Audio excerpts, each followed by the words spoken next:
Welcome to college tutor. This is Richa, your legal mentor. आज के इस वीडियो में हम बात करने वाले हैं कंसिलिएशन प्रोसीडिंग्स के बारे में। ठीक है, कौन कौन से ऐसे स्टेप्स है जो कि फॉल करते हैं और जो कि बताता है हमें कि ये जो प्रोसीडिंग्स है वो कंसिलिएशन के प्रोसीडिंग्स है, और कौन कौन से ऐसे स्टेप्स हैं जो कि हमें देखने को मिलेंगे इस प्रोसीडिंग्स के दौरान। ठीक है, मान लीजिए कि पार्टीज के बीच में हुआ क्या, डिस्प्यूट अराइज। ठीक है, अब ये जो डिस्प्यूट अराइज हुआ है वो कहाँ लेके जाएंगे, वो लेके जाएंगे कंसिलिएशन में। ठीक है, तो अगर कंसिलिएशन में लेके जा रहे हैं तो ऑब्वियस सी बात है कि वहां पे कुछ ना कुछ तो प्रोसीडिंग्स जो है वो जरूर होंगी, और ये जो प्रोसीडिंग्स है पार्टीज को किधर लेके जाएंगे, उनके सेटलमेंट की तरफ लेके जाएंगे। ओके, सो गाइज यहाँ पे हम बात करेंगे इसके बारे में, दैट इज सेटलमेंट के बारे में। कौन कौन से जो स्टेप्स हैं वो हमें देखने को मिलेंगे, जिससे कि हम देखेंगे ये जो प्रोसीडिंग्स में इन्वॉल्व है। ठीक है, so let's not waste the time and start today's video, that is conciliation proceedings.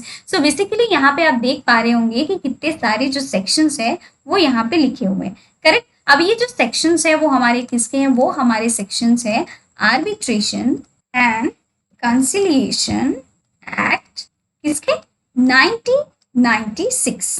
ठीक है, जो कि हमने बहुत ही बार डिस्कस इसके बारे में कर लिया है। ठीक, तो ये जो आर्बिट्रेशन एंड कंसिलिएशन एक्ट है 1996 का, उसके सेक्शन 68 में बात करता है हमारे एडमिनिस्ट्रेटिव असिस्टेंस के बारे में। ठीक है, तो जो एडमिनिस्ट्रेटिव असिस्टेंस है वो कैसे जो प्रोसीडिंग्स में हेल्प करेंगे, असिस्ट करेंगे पार्टीज को डिस्प्यूट को सेटलमेंट की तरफ ले जाने के लिए। ठीक है, तो section 68 facilitates administrative assistance for the conduct of the conciliation proceedings. Okay, बहुत easily, accordingly the parties and the conciliator may seek administrative assistance by a suitable institution or a person with the consent of the parties. ठीक है, अब administrative assistance वो ले सकते हैं किसी भी इंस्टीट्यूशन से। ठीक है, कोई भी जो मान लीजिए कि कोई भी जो इंस्टीट्यूशन है जो कि उन्होंने डिसाइड किया कि भाई इस यहाँ से एक हम कंसिलिएटर लाएंगे। ठीक है, उस इंस्टीट्यूशन से भी वो एडमिनिस्ट्रेटिव जो उनके असिस्टेंस है वो ले सकते हैं, या फिर जो पर्सन उन्होंने डिसाइड किया था कि ये जो पर्सन है हमें अपॉइंट करवाएगा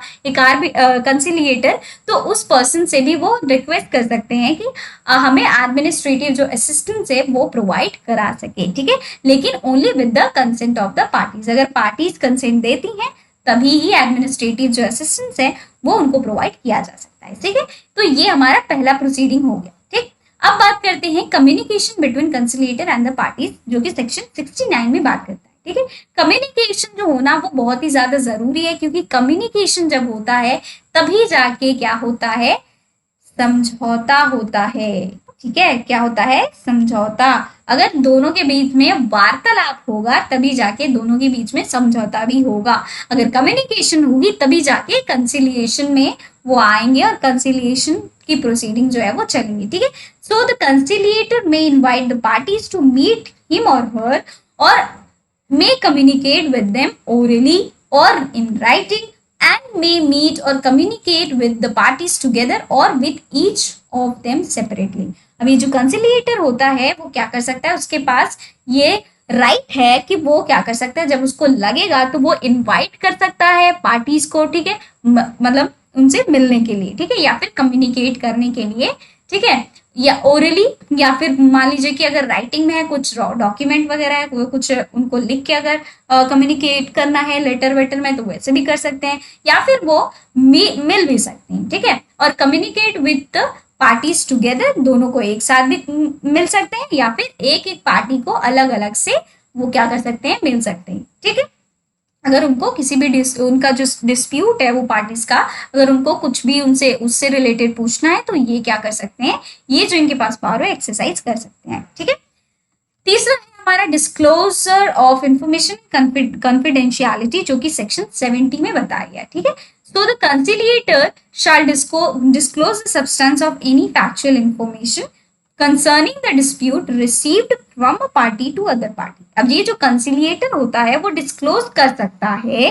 ठीक है, shall disclose the substance of any factual information, कोई भी मान लीजिए जो उनका डिस्प्यूट है उससे रिलेटेड कोई भी अगर उनको जो एविडेंस मिला है। ठीक है, ठीक, अगर उनको मान लीजिए उनके डिस्प्यूट से रिलेटेड कोई भी इंफॉर्मेशन मिला है, एविडेंस मिला है, फैक्ट मिला है, ठीक है, तो वो क्या कर सकते हैं, वो जो पार्टी से उनको मिली है वो उसको डिस्क्लोज ऑफ कर सकते हैं. However if any information is given subject to a specific condition that it should be kept in confidential, then the conciliator cannot disclose it to the other party. ठीक है. तो अगर मान लीजिए एक पार्टी ने उसको बताया, कोई एविडेंस दिया है, कोई फैक्चुअल इन्फॉर्मेशन दी है और उसने कह दिया है कि भाई देखिए आपको यहाँ पे डिस्क्लोज नहीं करना है, ठीक है, ये दूसरी पार्टी को आपको नहीं बताना है, सो जो कंसिलिएटर होता है वो नहीं बताएगा. ठीक है. Conciliator and the parties have to keep all the matters relating to the conciliation proceedings confidential. सबसे बड़ा यहाँ पे जो फैक्टर होता है वो होता है कॉन्फिडेंशियलिटी का. ठीक है. तो ये जो कॉन्फिडेंशियलिटी होती है कंसिलिएशन में वो बहुत ही ज्यादा इंपॉर्टेंट रोल जो है वो प्ले करती है. ठीक है.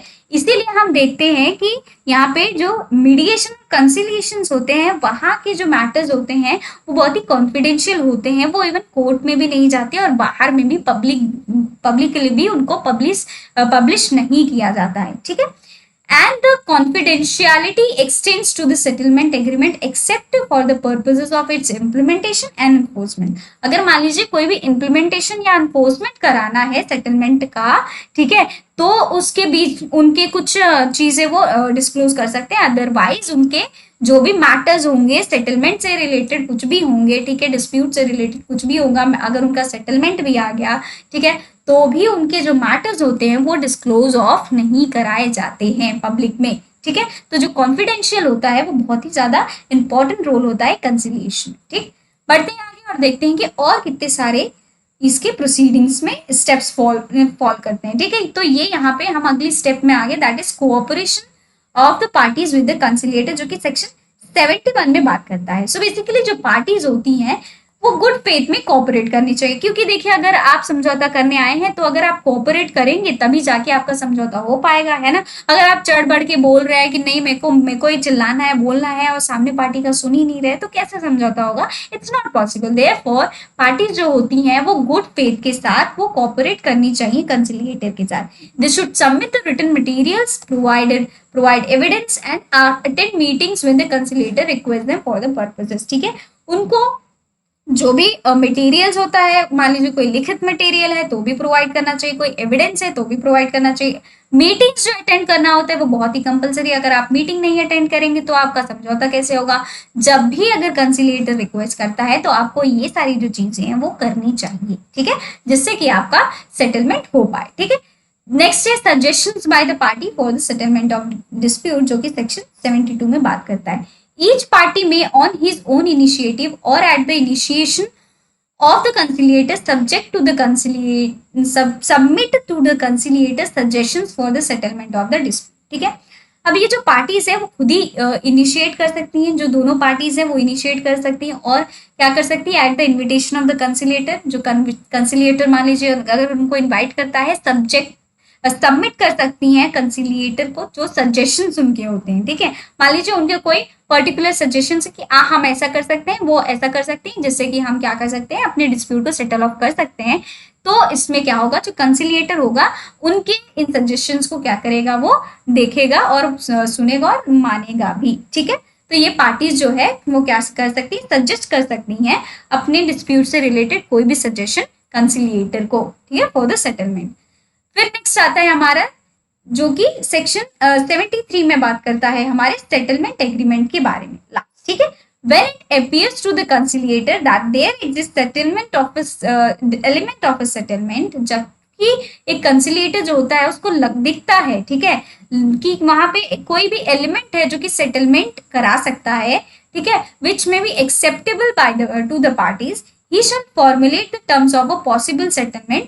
तो वो फॉर्मुलेट करेगा, बनाएगा, ठीक है, उस सेटलमेंट के टर्म्स को and submit them to the parties for their observation. फिर वो सेटलमेंट के पूरे टर्म्स एंड कंडीशंस जो होंगे वो उसको फॉर्मुलेट करेगा और ऑब्जर्वेशन के लिए पार्टीज को भेज देगा. After receiving the observations of the parties, वो अगर पार्टीज एग्री कर गई, ऑब्जर्व कर ली, देख ली सब कुछ, तो conciliator may reformulate the terms of a possible settlement in the light of such suggestion observations. ठीक है. जो भी ऑब्जर्वेशन अगर मान लो कि जो पार्टीज भेज रही हैं तो उसको रीफॉर्मुलेट करेगा और उसके बाद क्या करेगा, उसको एक तरीके से सेटलमेंट जो है वो पूरा उसका जो रिकॉर्ड होता है वो तैयार करेगा. ठीक है. If the parties reach agreement on a settlement of the dispute, they may draw up and sign a written settlement agreement. Draw up का क्या मतलब होता है यहाँ पे? मतलब मान लीजिए कोई भी जैसे इन राइटिंग में है, कोई भी चीज जो है, कोई भी मैटर जो है अगर रिटन है, ठीक है, तो उसको हम कह सकते हैं कि ड्रॉ अप, ठीक है। या फिर मान लीजिए कि कोई ऐसा कोई चीज उसको प्रोवाइड किया जा रहा है, ठीक है, जो कि उसके सेटलमेंट के लिए क्या है वो सही है, ठीक है, उसको एक तरीके से जो पार्टीज होती हैं ये उनके बिहाफ में बोला जा रहा है, ठीक है, पार्टीज को ये करना पड़ेगा, ठीक। They may draw up and sign a written settlement agreement if requested by the parties, ठीक है। ये दे यहाँ पे क्या है, कंसिलिएटर है, ठीक है। अगर रिक्वेस्ट करती है पार्टीज तो वो क्या कर सकते हैं, साइन कर सकते हैं सेटलमेंट एग्रीमेंट को। The conciliator may draw up और assist the parties in drawing up the settlement agreement. अब जो कंसिलिएटर होता है या तो वो खुद करेगा, ठीक है, या तो पार्टीज को असिस्ट करेगा कि आप ये जो रिटन जो आपका एक स्टेटमेंट है जो कि हम देख रहे हैं, जो कि सेटलमेंट के लिए है, वो खुद भी जो तुम्हारा जो कंसिलिएटर होता है वो कर सकता है, अदरवाइज जो पार्टीज है वो उससे भी करा सकता है या उसको असिस्ट कर सकता है कि आप ऐसे ऐसे कर सकते हैं, ठीक है। When the parties sign the settlement agreement, it shall be final and binding on the parties and persons claiming under them respectively. अब जब ये जो साइन हो गया मान लीजिए सेटलमेंट एग्रीमेंट पे दोनों पार्टीज की तरफ से, तो वो फाइनल होगा और बाइंडिंग होगा पार्टीज के ऊपर and the persons claiming under them respectively. और कोई भी अगर अदर पर्सन है जो कि क्लेम कर रहा है, ठीक है, तो उसके ऊपर भी वो बाइंडिंग होगा, ठीक। अब लास्ट में the कंसिलिएटर shall authenticate the settlement agreement and furnish a copy thereof to each of the parties, ठीक है। वो जो सेटलमेंट एग्रीमेंट होगा, ठीक है, उसको ऑथेंटिकेट पूरी तरीके से कराएगा वो, ठीक है, ओरिजिनेशन उसको देगा, ओरिजिनल जो होगा उस सेटलमेंट एग्रीमेंट का, तो उसको क्या कराएगा, उसकी एक कॉपी बनाएगा, जो ओरिजिनल ऑथेंटिकेटेड जो हमारा या फिर ओरिजिनल जो सेटलमेंट एग्री होगा उसको वो एक कॉपी बनाएगा और उन दो कॉपीज को क्या करेगा वो, each of the parties that is एक एक जो पार्टीज हैं दोनों पार्टीज को वो एक एक करके वो सेटलमेंट जो एग्रीमेंट है उनका बना है जिसमें कि दोनों का सिग्नेचर है प्लस जो कंसिलिएटर है उसका सिग्नेचर है, तो वो उसको क्या करेंगे, वो प्रोवाइड करा देंगे, ठीक है। तो ये हो गए हमारे प्रोसीडिंग्स जो कि कंसिलिएशन में फॉल करते हैं और ये कुछ स्टेप्स है जिससे कि ये पूरी प्रोसीडिंग जो होती है कंसिलिएशन में चलती है, ठीक है। यहाँ पे हमने ADR that is alternative dispute resolution को कर लिया है खत्म पूरी तरीके से। अगर आपको स्टार्टिंग से वीडियोस देखनी है, कुछ छूट ना जाए आपका इंपॉर्टेंट आपके एग्जाम के लिए, तो आप स्टार्टिंग से मेरी वीडियोस को देख सकते हैं from the basic that is from the necessity of the arbitration, फिर उसके बाद मतलब ADR की क्या जरूरत थी, उसका लीगल बैकग्राउंड कहाँ कहाँ पे वो दिए गए हैं, everything is given in the video. आप जाके देख सकते हैं स्टार्टिंग से और उसके बाद एंड तक आप इन वीडियोस को देख के आप अपने एग्जाम्स में क्या कर सकते हैं, एक बढ़िया जो है वो परफॉर्मेंस दे सकते हैं, ठीक है। मिलते हैं अब अगले अपने पड़ाव पे, आज के लिए इतना ही, ठीक है। और बहुत ही अच्छा लगा आप सबका प्यार देख के कि भाई आप सपोर्ट कर रहे हैं and I literally enjoyed it as well. आप सबको मतलब ऐसे पढ़ाने के लिए मुझे भी बहुत सारे अप्रिसिएशंस मिले हैं, मैंने भी मतलब मेरी ही फ्रेंड्स ने उसको एग्जाम्स के तौर पे जो थे उन्होंने वीडियोस को देखा and they were like literally appreciating कि you have really done a good job and I think कि अगर आप भी देखेंगे तो कहीं ना कहीं आपको भी वो चीज़ दिखेगी, ठीक है, वो मेहनत दिखेगी जो कि मैं आप सबके लिए कर रही हूँ, ठीक है। Thank you so much for having me from all this time और मेरी वीडियो को देखने के लिए। अब हम मिलते हैं अपने अगले पड़ाव में, आज के लिए बस इतना ही, चलिए बाय बाय, थैंक यू।